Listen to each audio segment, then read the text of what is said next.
Alright, we're back again with another MRE review. It's been a while, sorry for that, but things got busy and just haven't had time to put one of these together. I do have a couple buddies that have given me some additional MREs to review. They're mostly the older ones, which is not fun for me, but maybe fun for you.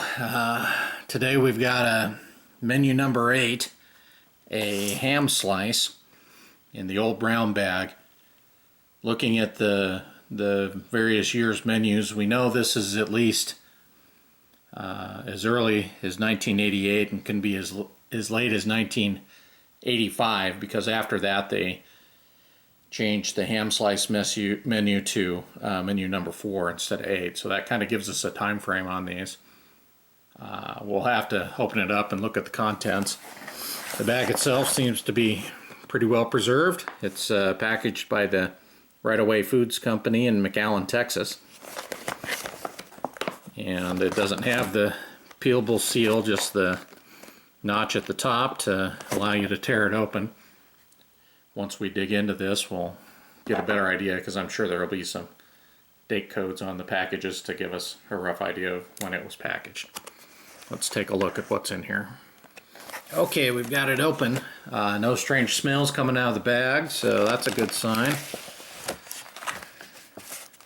See, we've got our potatoes au gratin. Uh-oh, that's never a good one on these old ones. We've got a date code of 4336, so that's the 336th day of 1994.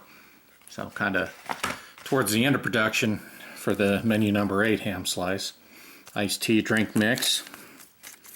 Cocoa beverage powder. Okay, it doesn't have a date. That's interesting.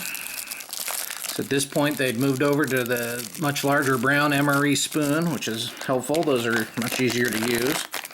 What do we have here? We've got a pound cake. Water activity stabilized.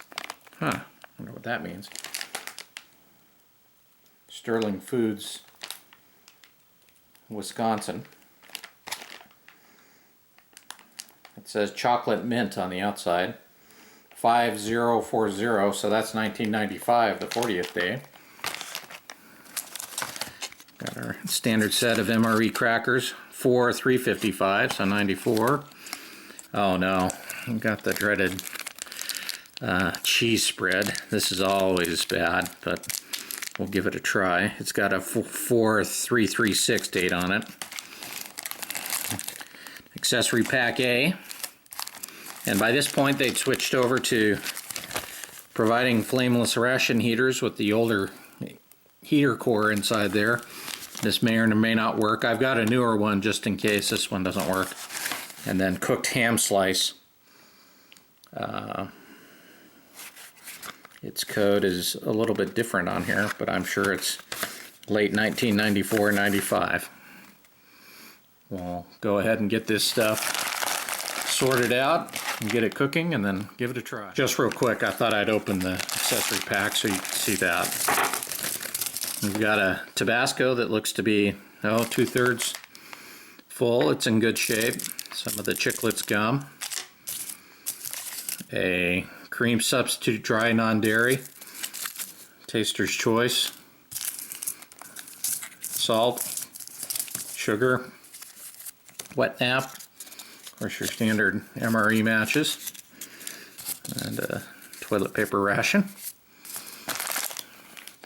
These, by this point, had started to resemble the MREs we have today. Some of these items would be phased out later, but this seems to be a good overall assortment.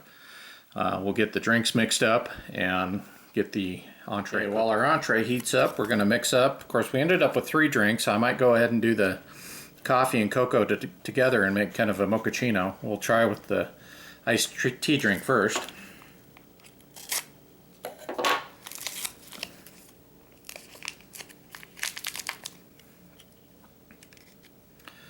The iced tea looks okay. Still nicely powdered. Toss it in there. About half a canteen cup of water for that.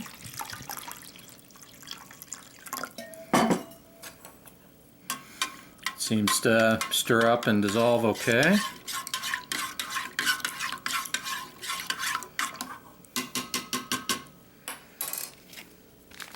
We'll start first with our unknown date cocoa pack.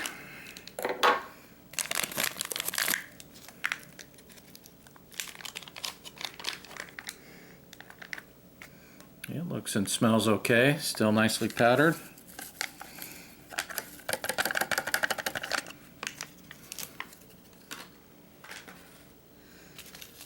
Next we'll try the Taster's Choice. You got to worry about these. Sometimes they get a little bit of dry mold or otherwise don't hold up very well.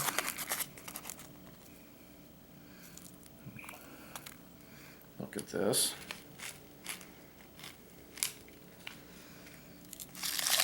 Yeah, the coffee hasn't held up, so we're not going to sample that.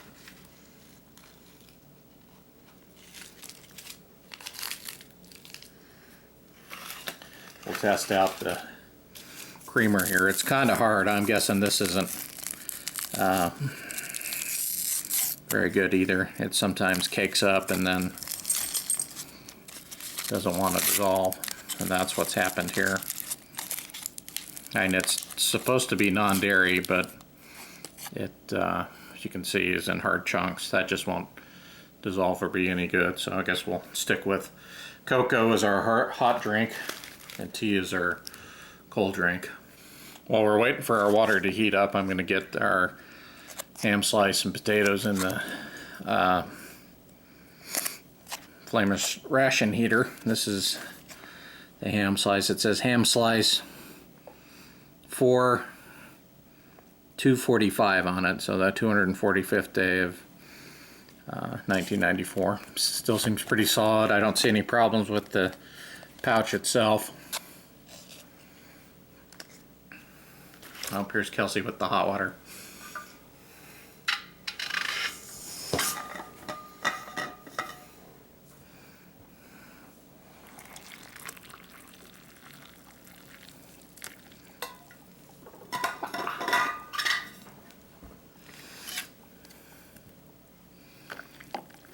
Okay. Cocoa seems to mix up pretty good. Let that steep and we'll get everything going in the flameless ration heater.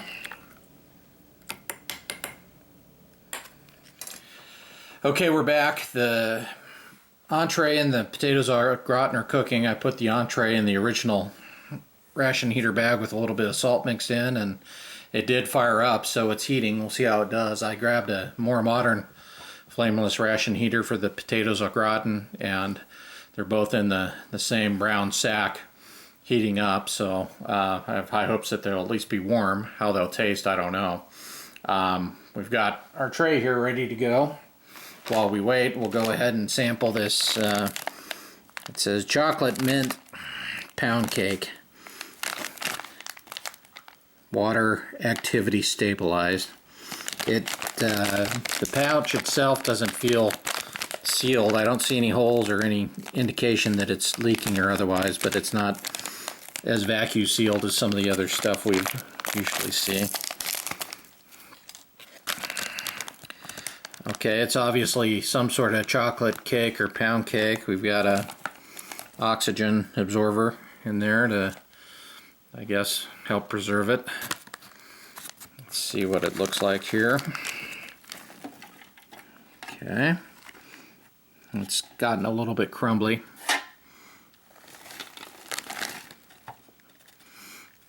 It has a chocolate smell. It doesn't smell bad. It's extremely sweet.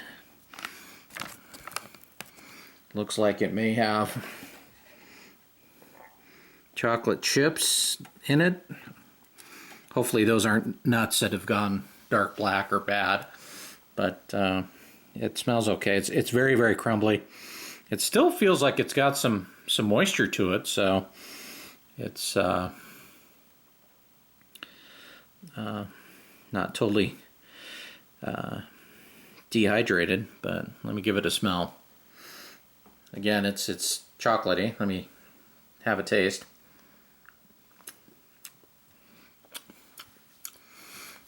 It's very dry, kind of a chalky flavor,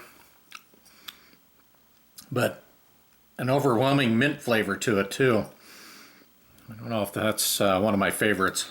I'd just go for a regular chocolate, but it is chocolate mint, that's for sure. I'm not noticing any actual chips in this, but it could be they've broken down and that's just my tongue not working anymore. I don't know. I guess it is edible for the most part, but let's move on to the crackers and see how they've done. Okay, the crackers seem to be very well sealed like they always are. Not much of a hiss or sound when I open them, but they're in pretty good shape.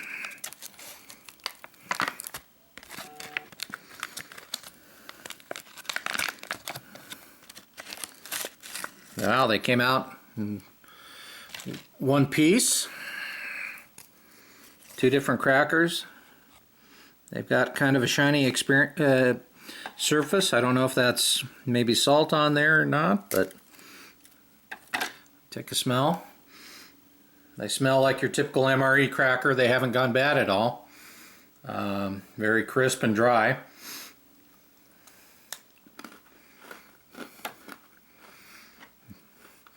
The crackers are still as good as you could expect for something that old, but not a lot of flavor to them. They weren't salted. I thought that was salt, but I don't know what the little shiny stuff is. Maybe that's the botulism or something, but they taste okay. I guess now we kind of venture over to the cheese spread to see if that's even palatable at all. Okay, we've been kneading the cheese spread for quite some time. Hopefully it's mixed and not all separated like they sometimes are. Again, I had trouble finding a date on this. Packaged by the Thermopack company in Stone Mountain, Georgia. It says, of course, need packaged before opening. These are fortified somehow. Probably fortified with yuck, based on our past experience. Okay, here we go.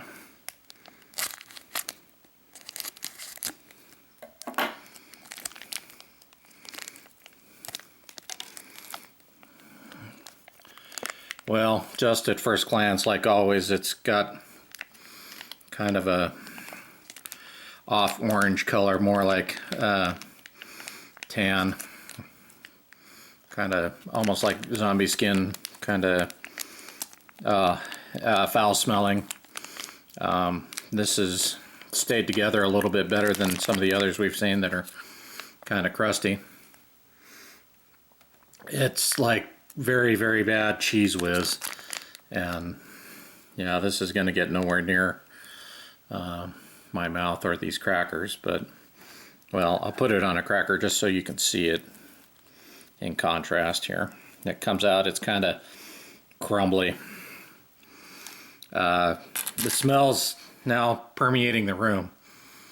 It's going to be a problem. I'll have to turn the fan on here in a second because it's pretty bad, but yeah, that even in a survival situation, end of the world, you wouldn't want to eat this. Maybe bait a trap with it or something, but I'd be afraid of whatever would eat this would turn on you.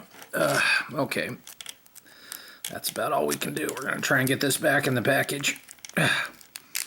Go wash my hands and dispose of this quickly. Okay, I'm back. I had to run downstairs and package that in a separate sack and throw it away in the garbage outside. Otherwise it was just going to stink up the house before garbage day. But I've got our entrees going. I stuffed them both in their boxes inside their own ration heaters, and they've been going for about 10 minutes now. The back itself is nice and warm, so we'll start with the potatoes au gratin. This actually was in the newer flameless ration heater, so I'm sure this is plenty hot. It's the one that I suspect, though, may not be any good just because of the cheese or dairy base involved in it.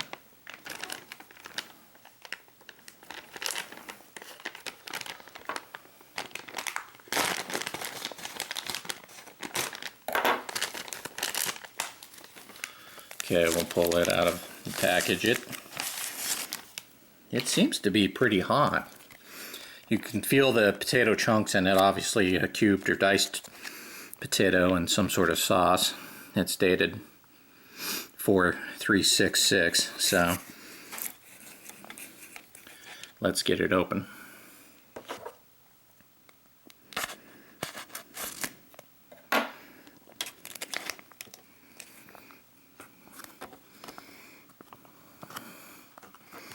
Now it's got its own kind of cheesy potato smell. It smells better than the potatoes au gratin we had with the omelet a while back, and isn't as odd of a color, so maybe it held up a little better than that one. The sauce does look a little granular coming out, but it certainly smells better than the last potatoes au gratin. It's basically potatoes and some sort of cheesy sauce. We'll certainly give that a shot. Let's move on to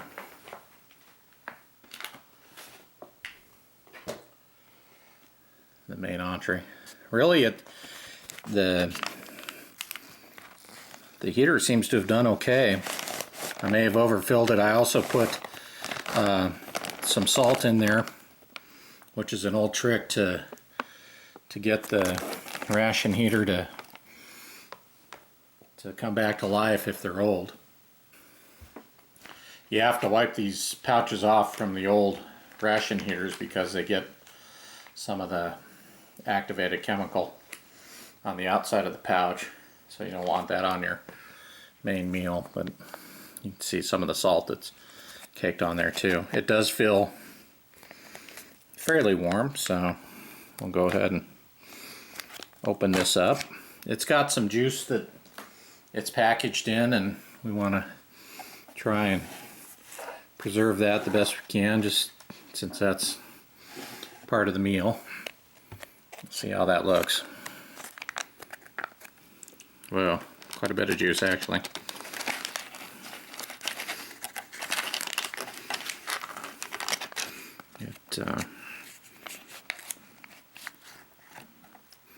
There we go. It's still fairly warm. Kind of a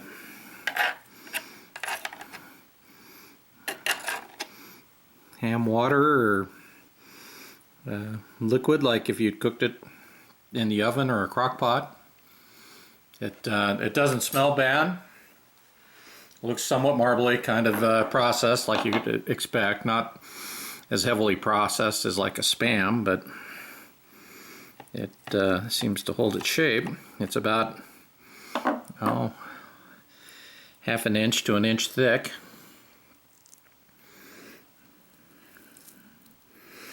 And like I said, it's not overly processed.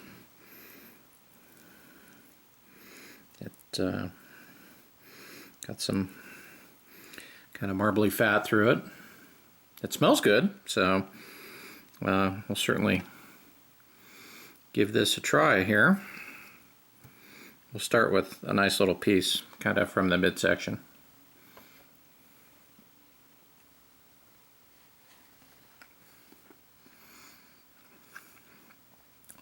It's good. It's got kind of a smoked flavor.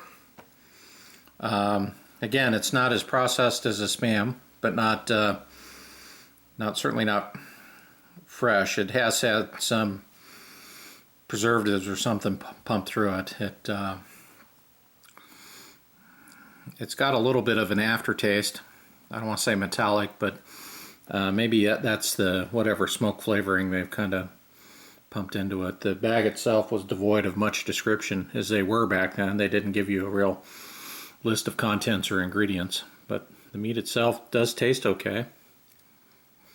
It's a fairly big serving, as thick as it is,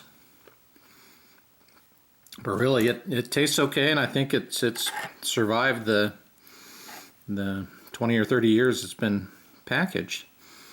And we'll try a little bit of the potato. I'm a little leery of this, so I may only just try a small sample of this.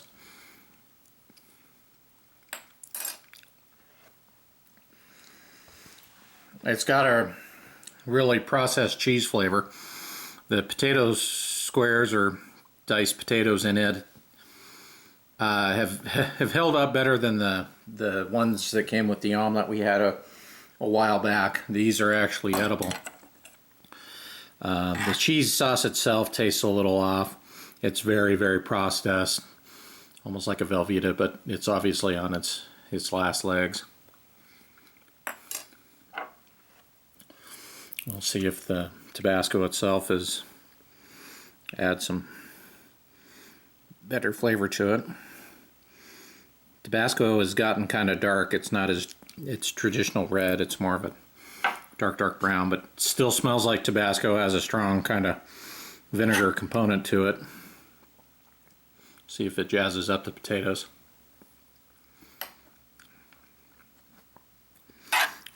That certainly adds some spice, and again makes them palatable. Certainly, I was a little bit afraid of these just based on past experience, but they seem okay. I'll try some on the cracker so we can get some crunch in there, which is because the potatoes themselves are of course soft.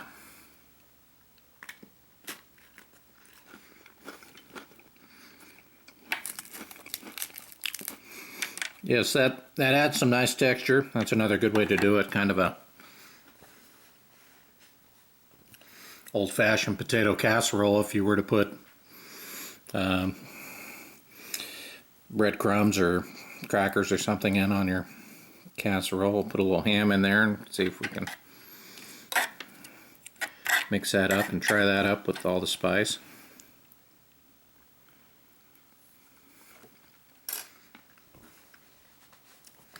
Oh yeah, that's definitely the way to do it.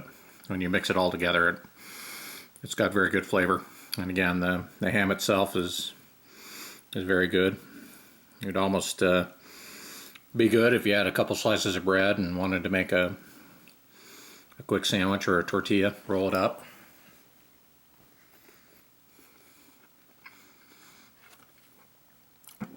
Let's try our drinks. The cocoa is a chance to dissolve totally. I don't assume there'll be any problems with this, but we'll give it a try.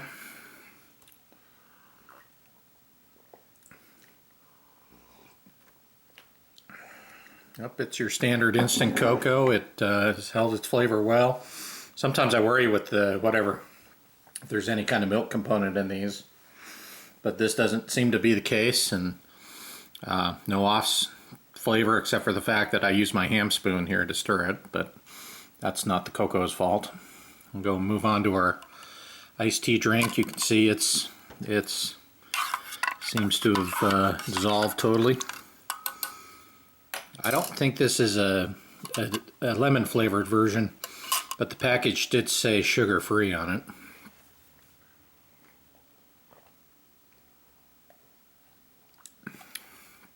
it.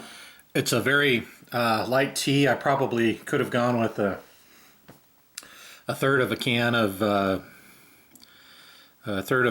cup of water as opposed to a half, and that would have given it stronger tea flavor. But it's certainly not bad. Maybe with a little lemon added in, it'd be really good. But that certainly palatable. So overall, I think besides the cheese spread, which we had almost a 95% chance of that being bad, everything else was edible. The pound cake itself, I don't know how much more I'll eat. I can see kind of a crystallized shine on the bottom here. I don't know if it's gotten real crumbly, and I just might stay away from that. But frankly, the remainder of the meal is held up to the test of time. This was obviously stored properly or not in the extremes, and overall is good. I'm sure the sugars held up. That's usually not something that goes bad. We can try the wet nap here now that we're finishing our meal, and See if there's still some moisture to that. There is. It still has an alcohol smell to it and is moist. It'll work to clean us up after this meal. Let's see. Oh yeah, it's still in good shape. Of course, we got our standard gum, and we'll try that later. But those only get hard, but never really bad. So all in all, that's been a really good meal. We'll be back with some more reviews here in the next few weeks. We've got a bunch of different older meals to eat, plus some new ones, some foreign ones, and we'll try and be a little more regular again now that we have things getting back to normal. Thanks again. We'll talk to you later. Please like and subscribe. Tell your friends.